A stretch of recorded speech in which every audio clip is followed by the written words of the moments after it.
Sveikos mielosios, šiandieną pas mane Magnetic Conversation svečiuose yra jau jums pažįstama ir matyta knygų autorė ir psichologė Giedrė Žalytė ir aš turiu prie savęs jos, nežinau ar antrą, bet man antrą knygą. Ir man antrą. Ir tau antrą, labai gerai.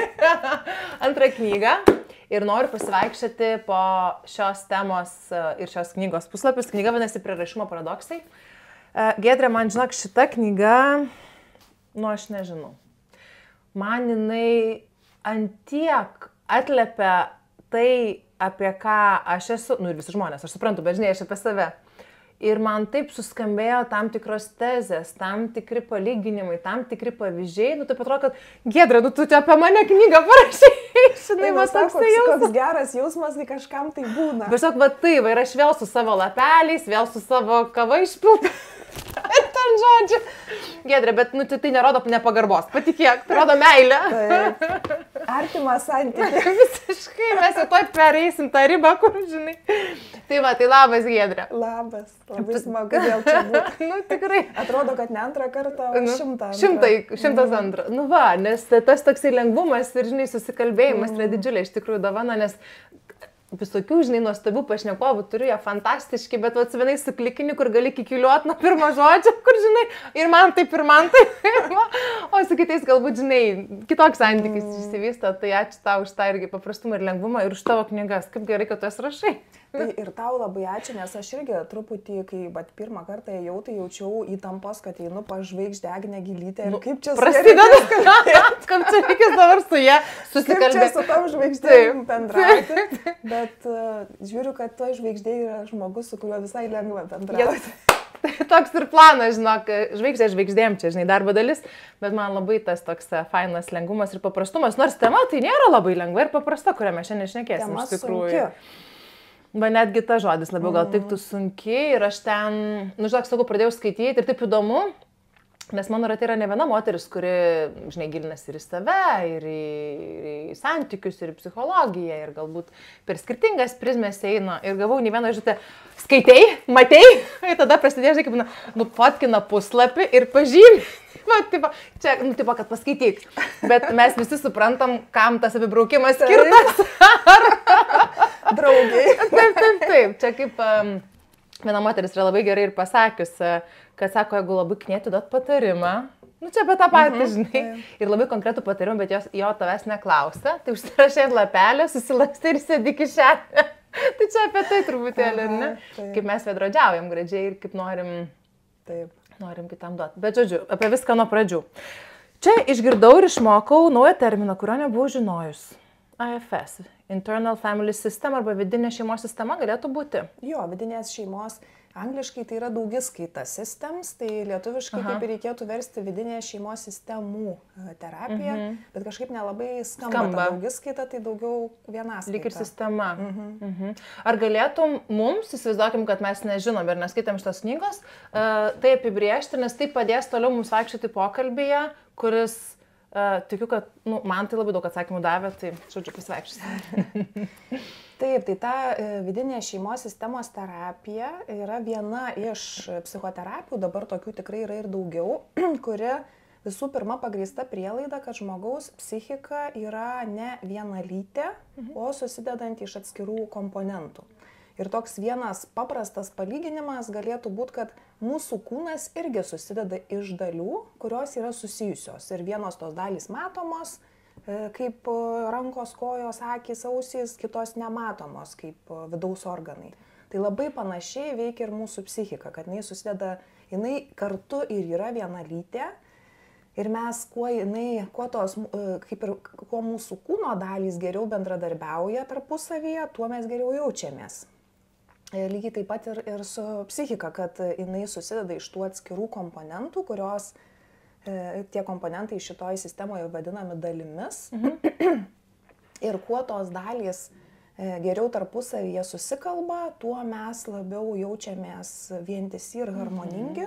Jeigu tos dalys tarpusavyje plėšosi, viena plėšia į savo pusę, kita į savo ar panašiai, tada kyla tie vadinamieji vidiniai konfliktai ir kai sako žmonės tampausi, pavyzdžiui, negaliu priimti sprendimo, Vieną dieną vienaip atrodo, kitą dieną priešingai atrodo ir tam yra argumentų.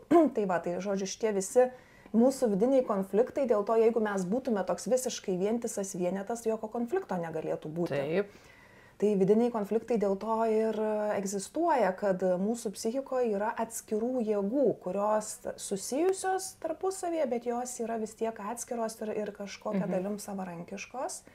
Ir tada kitas labai svarbus dalykas, kad mes nebūtume tokių padrikų dalių kažkoks kratinys, tai egzistuoja ta mūsų esybė, kuri visas dalis gali sujungti į vieną harmoningą visumą ir jinai vadinasi savastis.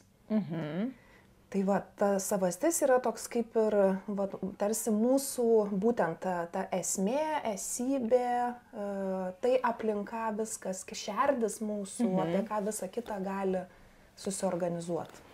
Bet gerai girdžiu, kad kiekvieno žmogaus tai yra skirtinga dalyka, autentiška ta savastis, ar ne? Nėra, kad visi vienodai tą turi. Ne, yra ta savastis tokia irgi, turbūt galima sakyti, turi ir tokių visiškai bendražmogiškų aspektų, bet kartu jinai yra ir kiekvieno žmogaus. Turbūt gal kaip su siela galima palyginti. Vieni tiki sielą, kiti netiki, bet jeigu galvotume apie žmogaus sielą, jinai irgi turi tokių universalių savybių, visiškai universalių, bendražmogiškų, jeigu mes to tikim ir kartu kiekvieno žmogaus siela truputį savita yra su savo kažkokio autentiško atspalvio.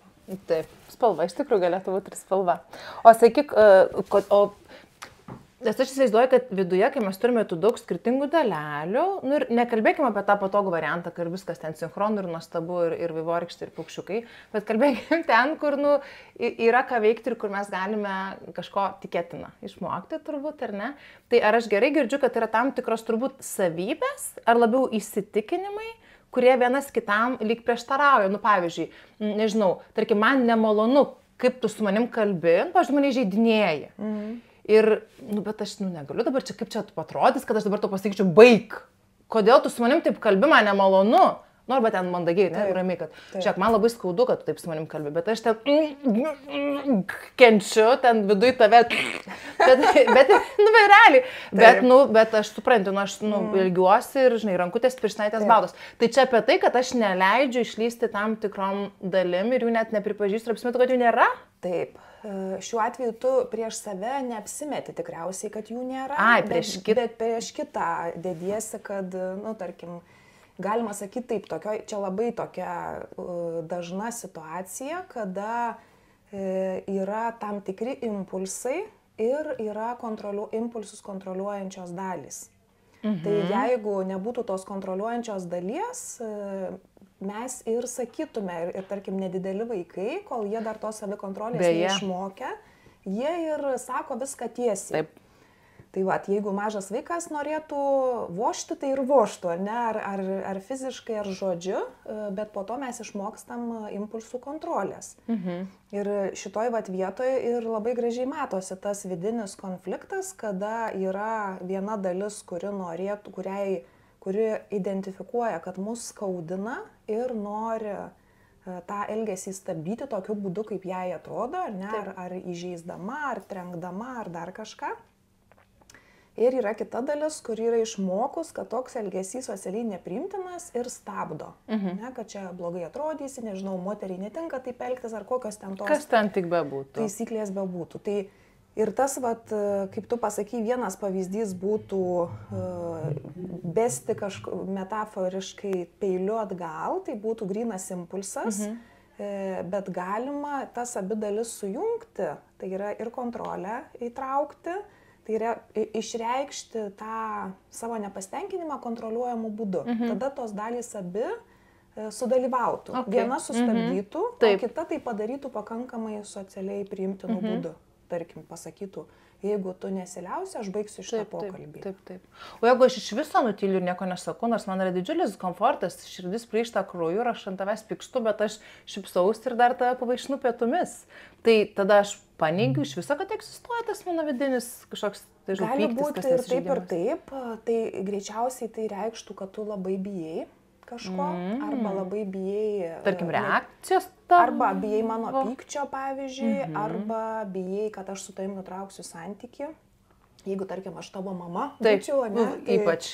Tai tada, nesvarbu kiek metų, vis tiek gali būti ta baimė, kad ar partneris, tarkim, jeigu labai svarbus tas ryšys, tai gali tai būti. Ir šiaip žmogus, kad pyksta, gali ir įsisąmoninti, ir neįsisąmoninti. Būna taip, kad... Kad aš nesuprantu, kad aš supykau. Jo, būna, kad pyktis taip anksti, tai dažniausiai reiškia, kad pyktis buvo ištremtas, yra tos dalys, kurios vadinasi tremtiniai, kurių atrodo, kad turim niekada nerodyti. Aš jas taip giliai paslepiu, kad aš jų net nebejaučiu. Taip. Mes jas vis tiek jau kažkuria dalim patiriam. Pavyzdžiui, su pykčiu būna taip, kad jeigu pyktis buvo kategoriškai uždraustas, kai mums buvo, nežinau, 1,5 metų arba 2, ten, tarkim, jeigu ant mamos supykdavom, kai buvo 2 metai, mama reaguodavo kaip nors labai gąsdinančiai. Arba visiškai nekalbėdavo, arba parodydavo, kad mes ją siaubingai skaudinom savo pykčio ar panašiai. Tai jeigu mes patyrėm kažkokias siaubingas pasiekmes tuo metu, kai mums 1,5 metų arba 2, mes galim visiškai nieko neprisiminti apie tą situaciją. Bet bus giluminis išmokimas, kad artimam santykyje pykti yra absoliučiai negalima. Ir gal net nesaugu, ar čia gal netinka? Tinka. Taip. Galėtų būti, kad tarkim nesaugu, nes galbūt, nežinau, mama labai liūdna, man dėl to baisu ir panašiai. Tai tos dalys tremtinės, jos atsitinka labai ankstyvoje vaikystėje, ar jos gali atsitikti ir vakar? Ir vakar. Ir vakar gali atsitikti iš tikrųjų bet kada. Aišku, dauguma mūsų tremtinių yra iš vaikystės, bet iš principo, jeigu, sakykime, nežinau, mes pakliūtume į kažkokią situaciją, pagrobtų mus, ne? Nežinau, dabartinio amžiaus pagrobtų, kur nors ten išsivežtų ir pradėtų sakyti, jeigu taip darysi, nužudysiu, jeigu taip darysi, nužudysiu. Ir mes nedarytume to. Taip, mes tikim tuo. Tikim ir visi tremtiniai iš esmės atsiranda su tikslu išgyventi. Tai jeigu, tarkim, jeigu man reikia paslėpti savo pyktį, kai man ten 2 ar 3 metukai, nes kitaip man gresia santykio praradimas ir aš neišgyvensiu be mamos, jeigu man 2, 3 ar 4 metai, aš tada turiu atsisakyti to. Tai tas įvyksta labai anksti ir mes to galim neprisiminti.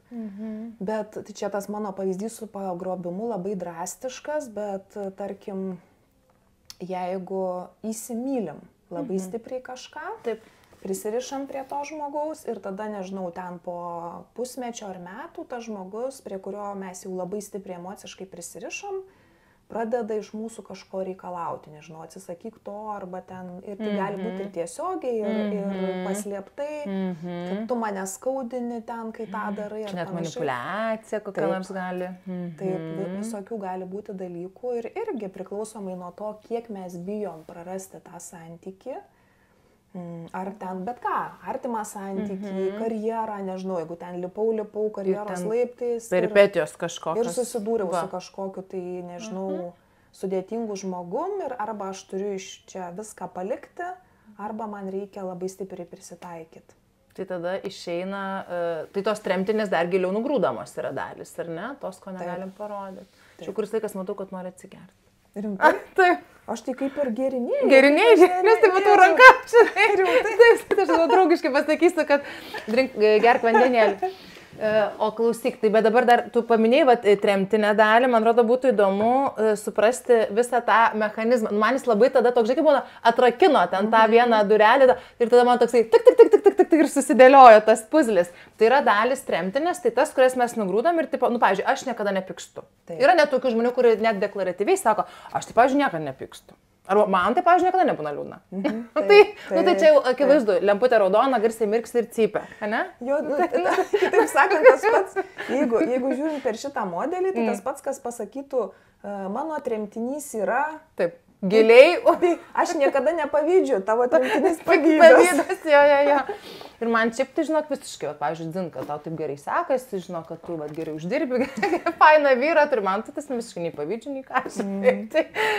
Aš pažįstu vieną moterį, kuri, aš šiaip net ir tikiu, nes ties elgesys lyg ir įrodo, kad jinai nepavydi, Bet turbūt tikėtina, kad vis dėlto ten tremtiniukas tupė, ne? Ir žinai, man atrodo, mes vis tiek, kad ir to paties, pavyzdžiui, pavydo arba bet kokio kito jausmo, kaip ir tarkim baimės, labai akivaizdžiai matosi, kad skirtingi žmonės gauna to jausmo iš prigimties labai skirtingas dozes. Vis tik yra skirtingos dozuotės skirtingiams žmonėms. Pavyzdžiui, į vaikus žiūrint, akivaizdu, kad vieni vaikai yra baikštesni už kitus. Taip. Vieni labiau tokie linksmesni, pavyzdžiui, kiti tokie labiau melancholiški. Tai sunkiausios yra tos situacijos, kada baikščiam vaikui, pavyzdžiui, reikia ištremti baimę. Vaikui, kuris yra melancholiškas, reikia iš prigimties daugiau tokio temperamento, reikia ištremti liūdesį. Arba sunku gyventi. Tai būtent, arba žmogui, kuris iš prigimties pavydo daugiau turi, reikia apsimesti, kad to pavydo. Tai va, jeigu, sakykime, tau tos moters deklaracijos ir elgesys atrodo visai sutampa, tai gali būti, net jeigu ir yra tas jos pavydas tremtinys, jis tiesiog nelabai didelis gali būti. Ir tada, kad ir jinai ten kažkokiose situacijose gal truputį pavydi, bet sudėtingiausiai yra tie atvejai, kada pavydo daug, bet jo nėra. Ir aš puikiai išmokau, žodžiu, duris su 7 spinom. Tai gerai, tai kokia yra ta hebrytė? Tai yra tremtiniai, tai mes su tos dalis, tos savybės, kurias mes tam, kad išgyventi, kad būtų saugu, mes jas paslepiam. Toks trumpas reziumė. Tai yra dalykai, kurie yra blogai. Blogai, neprimtini. Bet čia yra vidiniai, čia nebus išoriniai. Pavyzdžiui, jeigu tau sakydavo, tu esi berniukas, sako, tu nežliumk, tai čia nebus tremtiniai. Čia labiau bus tas galbūt jo jautrumo jausmas, kad negaliu būti jautrus, tas vyras, jeigu būtų vyrų, man labai nepatinka šitas konceptas, bet mintis ta, ne? Tai čia būtų tremtinys ne išorinė ašara, bet vidinis jausmas būti, padinkime, ar silpnu, ar pažeidžiamu, ar jautriu. Turbūt taip, ne? Visaip gali būti, man atrodo, ir verksmingumas gali būti tremtinys, nes dalis žmonių tiesiog irgi kaip ir su viskuo kitu, taip ir su verksmingumu. Vieni žmonės yra daug labiau verksmingi negu kiti ir kažkada čia visai neseniai mačiau tokį paveiksliuką, kokios gali būti ašaros. Ir taip gerai, iš kokių priežasčių gali būti ašaros. Tai vienos, kur nustebino, tai buvo pokyčio ašaros, kad verki tiesiog dėl to, kad kažkas pasikeitė. Tai va, tai gali būti ne tik, mes tokį kaip ir darom prielaidą, kad ašaros reiškia liūdesį, sielvartą ar panašiai, bet ašaros tikrai gali būti iš pykčio. Taip pykstu, kad ypač vaike turbūt, kad... Iš baimės gali būti, iš baimės vaikas apsiverkia. Bet gali būti ir iš gerumo. Esu, žinok, verkus nuo iš grožio. Esu, žinok, daug kartų. Kaip gražu, taip tiesiog net, žinai, teka ašaras. Va, žinai, kada verkiau iš grožio, kai tikrai labai gerai prisimenu, kai žiūrėjau pagal Čiurlionio paveikslus. Nemačiau. Reikia dar būti pažiūrėti. Aš mačiau tik Angelų takais, dabar jau yra pasaulio stverimas, bet Angelų takais žiūrėdama kelis kartus praverkiau iš grožio. Mano viena draugė irgi pasakojo Edita linkėjimus, sakė, verkiau, žinai.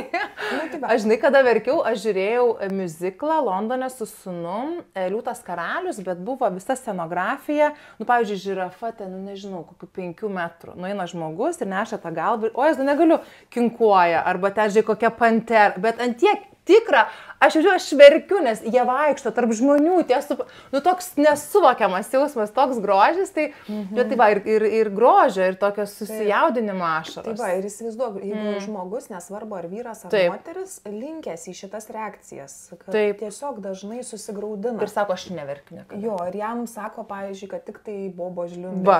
Panašiai, ir jis turi tą verksmingumą. Tai kaip sunku jam turėtų būti, bet po to turbūt išsitreniruojama ir net nebejauti gal. Ar lenda kažkur tada? Visai būna. Ir turbūt nepalankioj situacijai lenda. Būna ir taip, kad, tarkim, toks gal vienas iš komplikuotesnių variantų gaunasi, kada tikrai žmogus daug savo esminių savybių ištremia ir susikuria tokį kevalą ir paskui būna, kad sako, atpažįstu, kad gyvenau kaip robotas, nes tu labai stipriai turi... Ta ne. O čia esu aš, bet lyg ir aš ne. Viso to nėra. Vos ne didžioji dalis esmės žmogaus paslėpta. Ir tada tas robotas. Taip, ir tada jautiesi tas robotas, bet po to kartais būna, kad prasideda krizės. Tiesiog psichika kažkiek tai laiko taip ištraukia, nežinau, ten iki kokių 30-40 metų, bet labai labai sunku, visą laiką milžiniška kontrolė eina. Turbūt nervinė sistema visai yra įtampa. Taip. Nes reikia šitiek durų laikyti užspaustų. Labai gerai pasakėjai, labai daug užspaustų durų, pro jas visą laiką yra rizika, kad veršis. Mažokai net šurpai tai vaikšto šakės. Tai va, ir tada pradeda sistema lūžinėti. Tai ačiū Dievui, kad dabar yra variantų, ką daryti. Taip. Yra įvairių rūšių psichoterapija, yra visokios pagalbos ir susigaudyti žmogui, kas čia vyksta. Taip. Nes gali atrodyti ir kad kraustausi iš proto. Taip. Bet tai gerai, bet tu sakai, krizė, bet tai, pasakykime, kokią nors, pavyzdžiui, vieną ar kelis pavyzdžius, kaip žmogus supranta, kad, jau reikia pagalbos. Kas man bloga, aš nekenčiu gyvenimo, suicidinės mintys, ar švelnesnė gal forma kažkokia, pasakyk pavyzdį. Kai krizė būna, tai jau tada būna kažkoks labai stiprus jausmas, kurio žmogus negali pakelti. Tai gali būti arba baimė tokia, kad tiesiog tu nerandi savo vietos. Arba, aišku, ir liūdesys gali būti. Liūdesys, beviltiškumo. Tai tos depresyvios mintis čia gali į temą būti, ar ne, kad nenori, nieks nedžiugina, nemotyvuoja. Bet čia toks daugiau jau būna lėtinis dalykas. Okay. Kai krizė, tai būna kažkas... Ūmiau taip. Taip. Taip, ir dažnai krizėje dalyvauja baimės jausmas stipriai. Dėl to, kad ta baimė kyla iš to, kad tikrai psichika nebeatlaiko to režimo, kuriame jinai turi gyventi. Ir atrodo, kad viskas grius, viduje viskas grius. Ir iš tikrųjų tai kažkuria prasme tai yra durys į laisvę. Realiai tai taip, nes kai sugrūna ta pilis, pagaliau nebereiktų durų laikyti. Bet žinok, jeigu jinai visiškai sugriūtų, tai beveik nebūna, bet jeigu visiškai jinai sugriūtų, būtų blogai. Jinai turi transformuotis po truputį. Transformuotis reiškia vieną pakeisti kitu? Jo, turi... Ar išeiti šviesą tą mano baimę, pavyzdžiui, baimę, ar ten kas ten neverkšnumas? Tuos tremtinius po truputį reikia integruoti. Tai tarkim, jeigu aš... Pripažinti, kad jie egzistuoja, kas yra integruoti. Pripažinti, kad jie egzistuoja ir priimti juos. Ir didžiausias iššūkis būna tame, kad kiekvienas tas tremtinys būna išsinešęs krūvą skausmingų prisiminimų. Kurie kaip lyg patvirtina, kad reikia užrakintą laikyti ir toliau. Jo. Ir tam, kad jisai galėtų, tarkim, jeigu tu būtum ištrėmus, nežinau, savo pyktį, sakykime, ir norėtum jį susigrąžinti, tai tam, kad mes galėtume, kad jisai galėtų sugrįžti ir likti, jau po truputį tapti tavo esybės dalim teisėta, tai reikėtų perdirbti, įsisąmoninti, prisiminti, perdirbti, integruoti prisiminimų, kurie susiję su tuo ištrėmimu. Ar kaip tave baudė ten už tai, kad tu pykai, žodžiu, turi kaip ir atsigaminti tos dalies istoriją. Tai lyg ir turi pergyventi dar kartą tas situacijas? Būtent. Ir tai yra sunku. Nes aš norėjau iškart klausti. Bet yra begalės, kad ir asmeniškai, apie kitus nežinau. Aš, pavyzdžiui, neatsimenu, ką tu irgi sakai, gal buvau per maža, gal atmintis netgi patogu yra pakišti ir neatsiminti. Nežinau, kažkokia išgašė, pykčia, kokios ten bebūtų situacijos. O kaip tada? Yra kitų būdų. Aš manau, kad čia yra plonybės tavo darbo, bet kiek gali papasakoti tiek, kad aš suprasčiau arba mūsų klausytojai suprastų.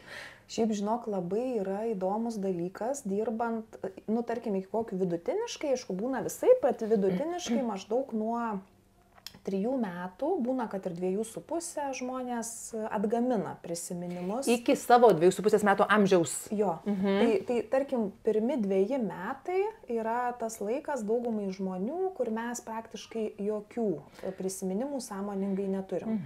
Iš 3 metų jau visai gali. Jeigu buvo kažkoks didelis įvykis, tarkim, kai 2,5 metų, ten 3 metai, tarkim, mano sesė gimė, kai man buvo 2 metai ir 11 mėnesių. Tai aš prisimenu, kaip mano sesė parsivežė iš ligoninės. Tai yra mano pirmas prisiminimas. Bet toks ir svarbu, žinai, toks. Taip.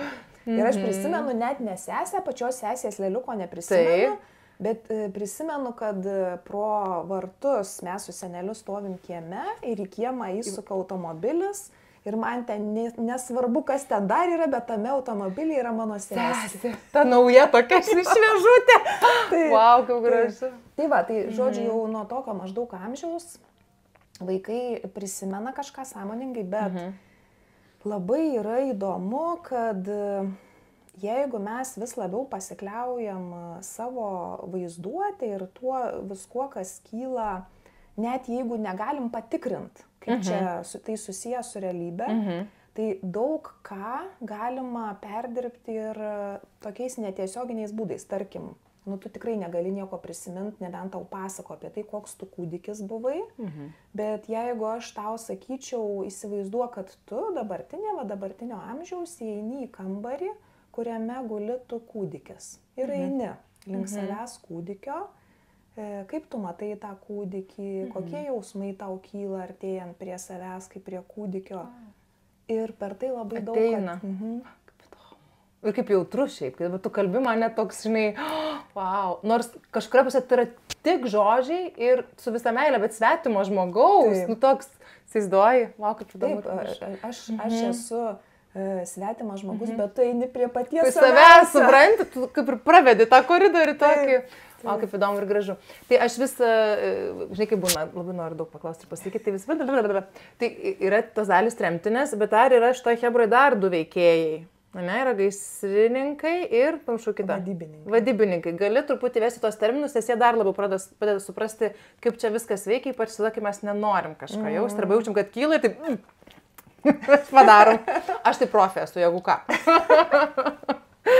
Iš tikrųjų, tai mes visi profai, ne? Taip, visi profai. Čia būtinas įgūdis. Toks, kaip sakė, iš gyvenimo, ar ne?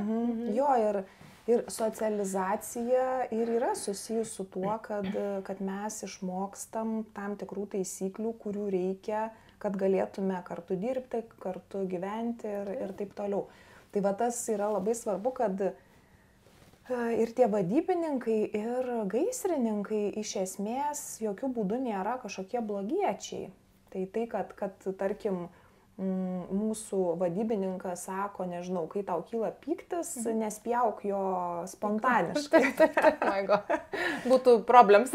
Jo. Tai va, bet jeigu jisai, sakykime, per stipriai veikia tas vadybininkas ar vienoks ar kitoks, tai tada būna problemų. Tai žodžiu, ką jie daro? Vadybininkai yra tos mūsų strateguojančios dalys. Jos numato kažkokius tai planus, kaip reikia elgtis, kokių, gal ne tiek sugeneruoja, kokių tikslų siekti, nors gali ir tai padaryti, bet jie daugiau sugeneruoja, kaip siekti kažkokio tai svarbaus tikslo. Bet palaikant tas duris uždarytas. Ar jo net ta rolė yra? Kuo mūsų ta sistema yra harmoningesnė ir sveikesnė, tuo mažiau mes tų tremtinių turim.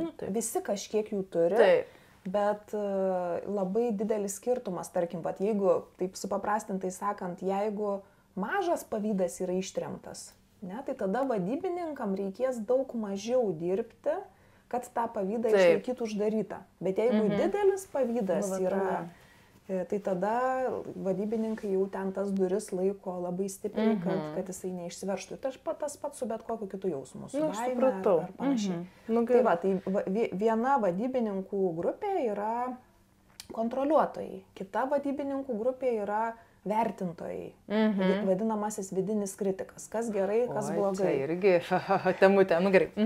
Tai va, tai ir tarkim apie kritiką, tai vidinis kritikas yra ta dalis, kuri turi, sakykime, visas nuomonės apie tai, kuo galima didžiuotis ir ko reikia gėdytis.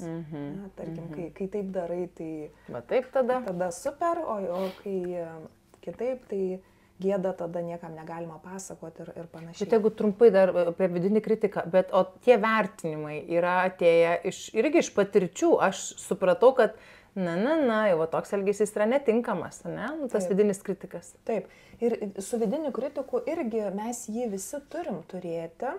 Tokia gal biški duoda, ne tik kad balanso, bet tokio gerąja prasme to sveiko proto tokio. Taip, sveiko proto ir kas veikia, kas neveikia, kada galų gale mums reikia galvoti apie tai, kaip elgiantis mus priims. Taip, tai mes sociume gyvenam ne vakume, ne? Kaip mes, ką darydami, sukelsim priešiškumą ir atmetimą kitų žmonių. Ir turbūt skirtingose žmonių ratose vėlgi skirtingai. Žiūrėk, tu esi, pavyzdžiui, nežinau, ten yra Hebra draugų, arba tavo, pavyzdžiui, naujos meilės, susipažinti su savo meilės, žinai, Hebra. Tai tu vienaip elgsies negu su savo draugeliam.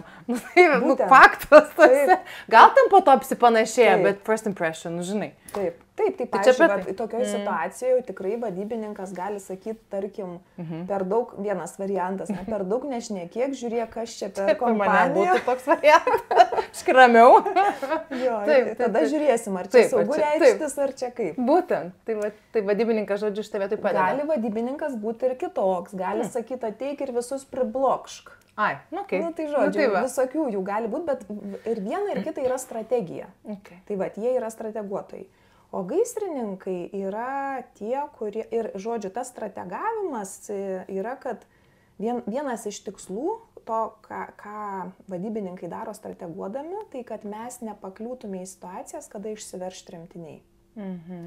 Tai tarkim, nežinau, jeigu tu ateini susipažinti su naujos meilės ten draugais, tai tavo strateguotojai darys taip, ar tavo, ar mano, darys taip, kad didėtų tikimybė, kad tie žmonės mus priims. Taip. Ir kad, pavyzdžiui, nežinau, mes nepatirtume gėdos, nepatirtume atmetimo, kas iš karto aktyvuotų tremtinius. Taip. Ir tada yra gaisrininkai, tai gaisrininkai ateina tada, kai gaisras kyla. Tai tarkim, kai jau išsiveržia vulkanas? Jo, kai išsiveržia kažkoks vulkaniukas. Tai tarkim, ten atėjai, tu susipažinai su draugais ir po to sužinai, kad apie tave ten ką nors pasakė, nežinau, arba kvaila pasirodė, ar ten dar kažką. Taip. Ir viskas. Ir jeigu sakykim, mano tremtinys yra koks nors, nežinau, nevertingumo jausmas, neįdomumo, kvailumo, tai daug kas turi tą įsitikinimą, kad aš esu kvaila ir tą ištremtą ir tada mes labai stengiamės atrodyti protingi. Taip. Tai jeigu kažkas įvyksta, pavyzdžiui, kas patvirtina, kad tas yra tiesa, ką aš ten labai nugrūdus esu, pavyzdžiui, aš labai nenoriu atrodyti baili ir sako, bet jinai išsigando. Arba labai nenoriu atrodyti nuobodi, labiausiai noriu, kad būčiau įdomi ir taip toliau. Ir jis sako, bet ir nuobodžiai jinai kalbėjo. Čia kaip pagalvoju, tiesiai į tremtinį. Tai tokiuose situacijose ateina į pagalbą kažkoks gaisrininkas. Tai tas gal jau vienas iš dažniausių koks nors ten vyno taurė, torto gabaliukas, skambutis draugiai. Netflixas. Ir, čia kaip, matai, tai čia ateina visa ta emocijų, kurių nenorime jausti, užmalgimą, užgėrimą, kitaip sakant, užmuilinimą. Jų hebra. Taip, jų paskrolint. Ir jie iš tikrųjų yra... Bet jie padeda. Taip, būtent, jie daro tai, kas veikia. Čia ir yra, dėl to nuo to elgesio ir išsivysto priklausomybės, ne viso, bet nes tikrai galima tapti priklausomu ir, aišku, ir nuo alkoholio, ir nuo cukraus, bet jau emociškai. Iš tikrųjų, kai sportuoja 4 kart per dieną, tas toks jau savęs alinimo. Tai palauk, tai reiškia, mes gaisrininkai, jie padeda mum, užmuilinti tai, kas kyla. Jo, greitai pakeisti emocinę būseną. Tai jeigu aš, tarkim, susigraudinau, o taigi nieks neverkia, tai tada Tai jie kaip ir, jų misija kaip ir gerietiška tokia, bet tada yra spastai patirti priklausomybę patirti. Taip. Kaip sudėtinga. Taip. Gerai. O dabar žiūrėk. Dar noriu iš toj vietoj pasakyti, kad vienintelė ta mūsų ašis, šerdis emocinė, kuri vadinasi savastis, jinai vienintelė ir gali ištoleruoti, padėti toms dalims ištoleruoti įvairias emocijas, nes jinai turi atjautos jausmą ir tada į tą atjautos jausmą gali kilti ir liūdesys, ir pyktis, jinai bet kokį jausmą gali priimti ir atlaikyti, priimti kaip natūralų dalyką, kuris ateina ir praeina. Ir toks ir yra terapijos tikslas, kad tai, kas buvo tabu, nepriimtina, šito negalima jausti. Ir taisyklės dažniausiai tos būna susiformavusios labai anksti, kai mes buvom maži, didžiąją daugumą atvejų. Tai savastis gali padėti mums suprasti, tai paprastai sakant, kad dabar yra visai kiti laikai. Nes problema, kas būna, kad jeigu kažkas labai stipraus įvyko, kai mums ten buvo 7 metai ar 10, ir mūsų sistema išmoko, kad tik šitaip gali būti, tai ir neįvyksta tas suvokimas, kad aš dabar gyvenu kituose namuose, su visiškai kitais žmonėm dažniausiai, man dabar yra 35 metai, o ne 7. Ir yra visiškai saugu, kad tai vyktų, kas vyksta, ar ne? Ja. Bet vis tiek tas procesas integracijos, jisai dažniausiai būna ilgas ir gana lėtas, nes nesvarbu, ta prasme, tai, kad tu suvoki, kad tau dabar ten tiek metų, kiek dabar yra, ne, tikrai įgalina daug daugiau rizikuoti, pavyzdžiui, kažkam pasakyti, ką tu iš tikro galvoji, ką iš tikro jauti ir panašiai, bet vis tiek, kai tai darai, atrodo rizikinga. Ant tiek stipriai ten, taip, to šaknis. Taip, tik tai jeigu vaikystėje tas jausmas, sakykime, kažkuris ar elgesys tapo tremtiniu, kad šitaip jokių būdų negalima reaguoti, tai tas dažniausiai būna draudimas kategoriškas. Aha. Ir tas, kai supranti po truputį, kad dabar kiti laikai, aš bendrauju su kitais žmonėm ir aš pati esu ne vaikas, o suaugus, atidaro tų galimybių, bet tas galimybės mėginant vis tiek yra toks jau, kas dabar bus, kas visiškai natūralu. Ir ypač, jeigu taip papuola, kad tarkim, pavyzdžiui, ką tu buvai išmokusi padaryti tremtiniu, nežinau, tarkim, santykė su savo tėčiu kažkokiai situacijai ir dabartinį, pavyzdžiui, santuoką su vyru, vėlgi priešinga lytis ir tu ten bandai, tarkim, jau būdama suaugusiam, kad yra saugu, nežinau, kažką. Ir tu gauni patvirtinimą, kad ne. Gerai suvarčiau. Taip. Bet man atrodo, čia klasika, ne? Taip. Dar ir kabutėse padeda tai, kad dažniausiai traukia panašus į tėtį. Negi ne. Ir toks, žinai, pradžia atrodo tikrai netoks. Visiškai skirtingas. Taip. Po kokių 15 metų, well, hello. Mano vyras kitam kabinete, bet gal girdi. Jo, bet taip yra ir gražu, ir juokinga, ir liūdna, daug emocijų vienam taške. Man dar labai įdomu yra paklausti, tie tremtiniai, kuriuos mes ką nenorime jausti, ar ne, kur suprantame, kad mums saugiau išgyventi be jų, ar jie gali būti ne mūsų patirtis, o kitų žmonių patirtis atsineštos, galbūt, primestos, neaišku, nespecialiai, mamos, tėčio, kas ten brolio, dar kažkieno. Gali būti. Taip, ir svetimas nešiojam. Jo, ir gali būti ir svetimas, arba kitaip dar vadinasi paveldėti yra... Ai, kartos atgal, ne? Ten močiutė, pavyzdžiui. Taip. Ir iš tikrųjų tai ir tokiu labai paprastu būdu veikia, kad jeigu mes negalim priimti kažkokio jausmo savyje, mums daug sunkiau tą patį ištoleruoti kituose. Norėjau klausti, turbūt, kad jeigu, pavyzdžiui, aš tipo neleidžiu savo verti, o kitas verkia, tai tu bandai maksimum nevert, o jie kaip sunku. Taip, ir čia tas toks variantas, kaip tu dabar pasakėjai, tai yra, kad tavo tas verksmingumas yra pakankamai arti. Ir tu jauti, kad... Jis jau gali išlįsti dar biškį? Jo, bet būna ir tas variantas, kada viskas ten daug stipriau sukontroliuota ir, pavyzdžiui, įsijungia pasibjaurėjimas. Nenoras verkti kartu, o atstumimas, pasibjaurėjimas visai kita dalis jungiasi, kuri... Žinau, apie ką tu kalbėjai. Jos tikslas yra toks pats, kad tavo tremtinys neišsiverštų, bet tu net gali visiškai nenutuokti, kad jisai ten kažkur tai yra, o yra toks, kas čia, toks pasibjaurėjimo, atmetimo jausmas. Ir dažniausiai tai būna mūsų istorijos dalis, kad kažkada tai, kai mes tą jausmą jautėm, patyrėm tokį atmetimą ir išmokom, kad reaguoti reikia taip. Jeigu, pavyzdžiui, taip su tokiu atmetimu mama arba tėtis reagavo.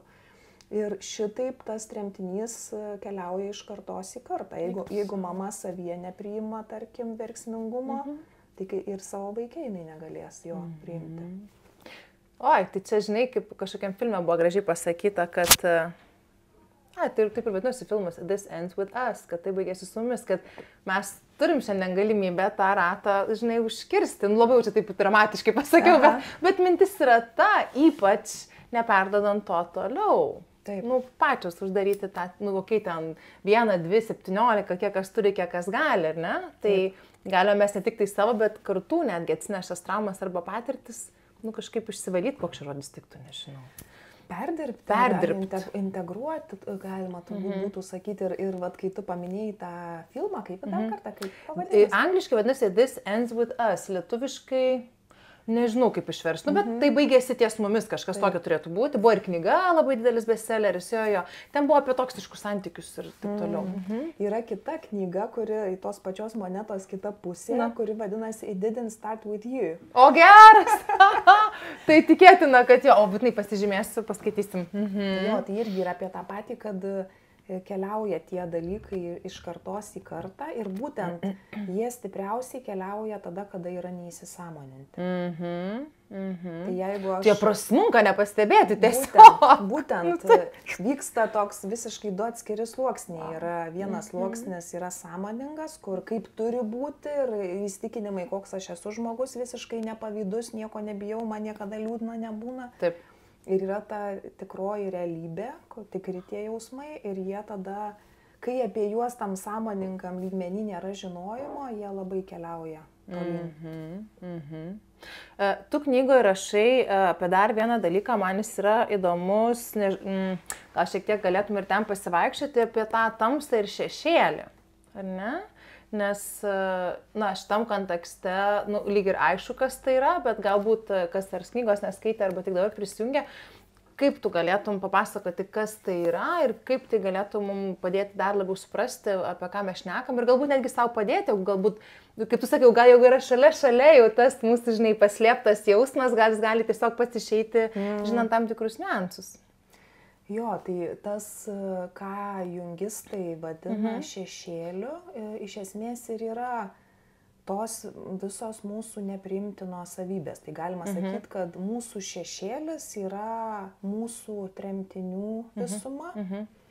Ir taip kaip ir kalbėjom, kuo nepalankesnės sąlygos augti, tuo daugiau gali būti taip, kad savo esminių savybių mums tenka atsisakyti ir jas ištremti. Netgi kuo tu galbūt gimiai būti, tos tavo pamatinės, esminės, fainosios kažkuria prasme, jos sukištos, tik kas tada tu. Čia filosofinė nuotaika. Bet įsivaizduok, pavyzdžiui, tu gimiai kurti, ne? Pavyzdžiui, taip. O jeigu kas nors būtų tau labai nuo anksti diegęs į galvą, kad tik matematika yra kažko vertas mokslas ir specialybė. Gal neikim čia, nes taip ir buvo. Gal ne visai taip, čia pasakiau, kad padramatizuot, bet iš tikrųjų aš esu gimus tiksliukų šeimoje, tai normalu, kad aš buvau kažkokia weirdo ir ten labai ilgai ir per aplinkų ir iš toli atėjau ten, kur atėjau, bet gerai, kad aš kietą kaktą ir man nėra durų, darysim langą, nėra langų, darysim skylutę. Tai čia dar kitas dalykas, žinai, bet šiaip labai pataikė, jo. Tai pratęsiu, jau gali mintį, turbūt nudaužiau konkrečiai, ne? Gerai, čia tikrai, jo, būna taip. Ragana tu. Fainai. Tai va, tai tarkim, ne, gimė žmogus kurti, o auga terpė, kur tikslieji mokslai. Taip, arba kažkoks kitas, sakykime, nežinau, žmogus koks nors labai... Pavyzdžiui, kad tiesiog jautrus, pavyzdžiui, o sako, būk stipras, būk pleninis, va, standartinis vyras. Labai nemėgstu šitų frazių, bet jo. Arba kažkokie kiti ten, tarkim, visi žmonės iš prigimties turi polinkį arba labiau į kitus žmonės, arba į kažkokias sistemas. Ir tai jau kūdikiuose netgi matosi per tyrimus, kad, žodžiu, vieni kūdikiai daugiau žiūri į veidą, jeigu, sakykime, tu stovi prie kūdikio ir rodai žaisliuką kažkokį. Tai vieni kūdikiai daugiau žiūrės į tavo veidą, kiti daugiau žiūrės į žaisliuką.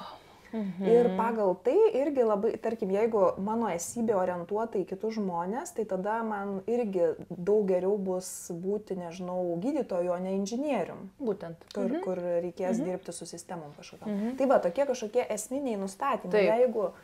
Jeigu iš mūsų reikalauja, kad kažką esminio mes pamintume, tai visa tai tampa šešėliu. Tai mes tą šešėlį visi turim, bet žodžiu, šešėlis yra tai, ko mes savyje nepažįstam ir tai reiškia, kad visa tai, kas mumyse yra, bet mes nieko apie tai nežinom, veikia kažką ten savo. O mes...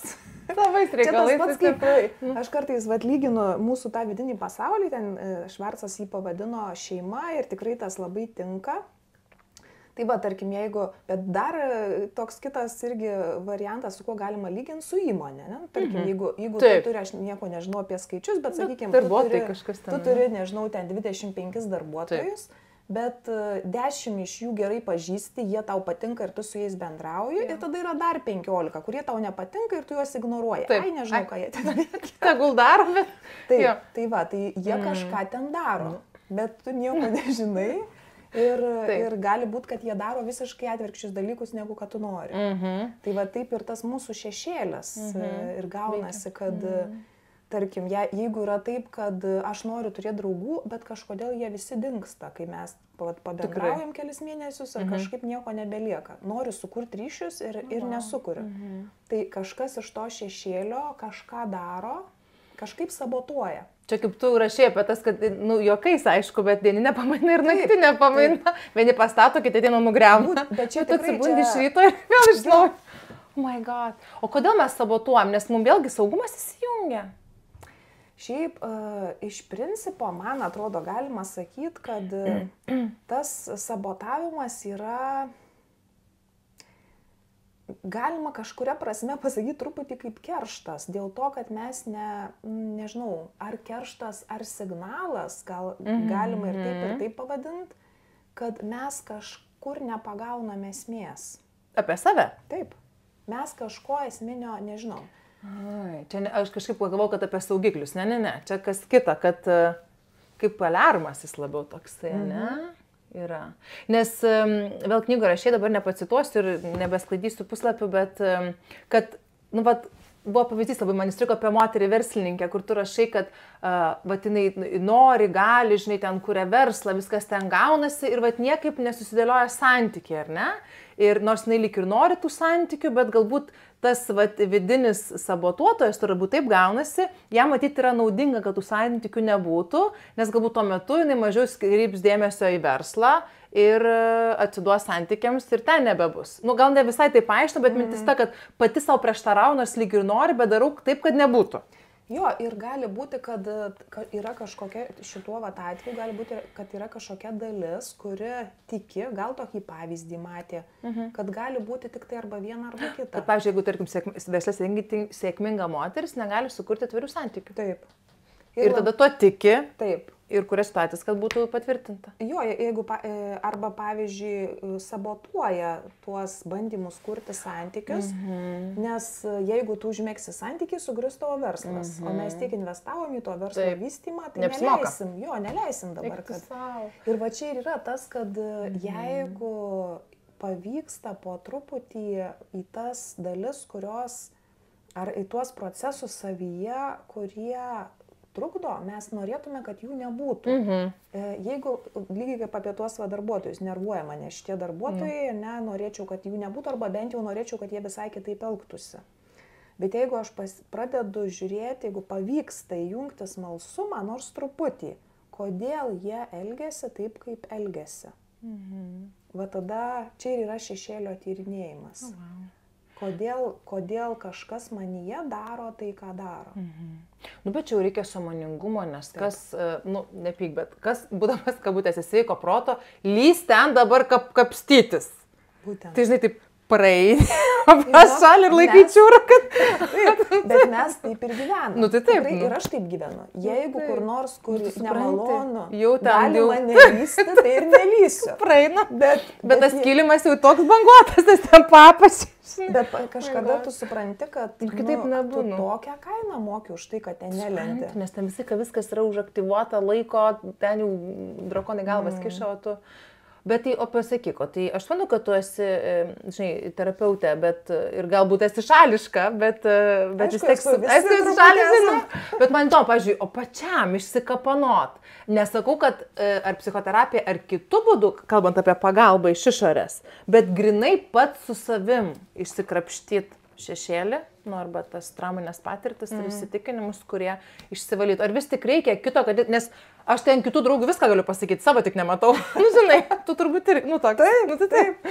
Tai va, o kaip yra, pačiam įmanoma išsikapanoti, prasikrapštinėti, ar vis tik, reikia kito? Tikrai kažkiek galima. Ir labai priklauso nuo žmogaus. Pats šito modelio kūrėjas, Richardas Schwartzas, sako, kad jis ten, nežinau, 40 gal metų praktikuoja šitą modelį ir sako, kad žmonės labai skiriasi pagal tai, kiek jie gali nuveikti vieni. Ir yra žmonių, kurie tikrai gana daug gali vieni padaryti patys, iš savo savasties, taip sakant. Taip. Ir yra žmonių, kurie tikrai daug daugiau gali nuveikti su kito parama, tai ir jis pats sako apie save, kad jis daug daugiau gali nuveikti kartu su kitu žmogum. Aš apie save irgi galiu pasakyti tą patį, kad su kitu. Taip, su kitu žmogum, su kuriuo aš jaučiu giluminį saugumą ir pasitikėjimą, ar tai būtų mano terapeutė ten, ar kolegų kažkoks būrelis. Taip. Aš tikrai galiu nuveikti daugiau. Ir kitą dalyką, ką tikrai esu per savo patirtis pastebėjus, kad kai tai yra žmonių, kuriais aš pasitikiu grupė, tarkim 10 žmonių, o ne vienas, dar daugiau galiu nuveikti. Bet tai kas, tai tokia, kaip pasakyti, bendra energija kažkokia veikia? Galima sakyti bendra energija, galima sakyti tiesiog, kad, žinai, Jeigu tu turi vieno žmogaus paramą ir jeigu tu turi 10 žmonių paramą ir tu visais jais tikrai pasitiki, tau už nugaros stovi vienas patikimas žmogus arba 10 patikimų žmonių, tikrai yra skirtumas. Wow. Tai va, bet tikrai žmonės gali ir patys nemažai nuveikti, tik tai tiek, kad vienas toks yra gal variantas, jeigu mūsų traumos ateina iš santykių, tai gali būti vienas iš variantų, kas nutinka, kad žmogus pasidaro toks labai atsitraukęs nuo kitų. Tas vadinamas vengiantis prieraišumas susiformuoja, kad žmogus toks atsitraukęs, labai savarankiškas, hipersavarankiškas. Tai iš vienos pusės tikrai yra dalykų, ką jis gali pats padaryti, bet čia va tas yra variantas, kur tas posakis galioja ir labai gali erzinti, bet tinka tas, nuo ko susirgai, tuo ir gydykis. Tai prasme, jeigu tave sužeidė santykis, tave ir pagydys santykis. Labai įdomi šita tema ir aš dar turiu 400 klausimų, bet tu matai laikrodį? Ne. Klasika. Žinok, aš mėgaujuosi tuo, kad man nereikia žiūrėti. Tai, žiūrėk, aš užduosiu dar vieną paskutinį klausimą, o visą kitą tikrai rasite knygoje, nes yra labai daug dar įvairių temų apie disociaciją, apie prieraišumą. Ai, tai va. Bet čia neįmanoma visko aptart. Parašyti neįmanoma. Bet, žodžiu, aš tikiuosi, kad bent kažkiek pavyko palaižyti ir paragauti to, apie ką knyga rašo, taip išsamei ir taip aiškiai ir taip įdomiai. Žodžiu, ačiū tau labai už tai. Bet dar noriu vieną paklausti klausimą. Kaip šitoje vietoje mums gali pasitarnauti mūsų kūnas? Nes tu rašai, kad kūnas kūnas kalba, bet jis nekalba, kol yra nesaugu, arba kol netampa saugu. Tai gal galėtum dar šiek tiek čia mus pavedžioti ir galbūt tai galėtų būti irgi, žinai, kabliukas mūsų nuojam. Nes tokia gerai etatinė, tokia, žinai. Taip, tai iš tikrųjų labai džiaugiuosi, kad palietei kūną, nes jisai tikrai yra be galo svarbus. Ir jis labai labai svarbus dėl to, kad jis niekada nesakys netiesos. Ir mes galim save įtikinti, pavyzdžiui, kad su kažkokiu žmogum jaučiamės saugiai. Ypač jeigu esam pripratę save įtikinėti, ne, jeigu, pavyzdžiui, buvo taip, kad mamos arba tėčio bijojom, bet labai baisu yra įsisąmonint, kad bijai mamos arba tėčio. Tai jeigu tik tai galim, mes paslepiam nuo savęs, kad mamos ir tėčio bijom. Nebūtinai vien tik bijom, bet ir bijom. Ar kažkokių reakcijų bijom. Tai va, bet jeigu mes paklausim savo kūno, jis visada pasakys. Tarkim, kai artėju link mamos, kaip aš jaučiuosi. Ir jeigu man su tuo žmogum yra tikrai saugu, mano kūnas bus ramus ir atsipalaidavęs. Ir taip pat su visokiais dalykais, nežinau, kai prisimenu kažkokį tai įvykį, kaip reaguoja mano kūnas. Jeigu kūnas įsitempia, vadinasi, tikėtina, kad yra ten kažkokių dalykų, kurie mane gąsdina. Gal mane prisimint baisu kažkokį jausmą, kurį ten patyriau ar panašiai. Tai vat tikrai, jeigu norim su savim kalbėtis ir išvengti savęs apgaudinėjimo, nes tikrai šitą mes irgi labai gerai mokam.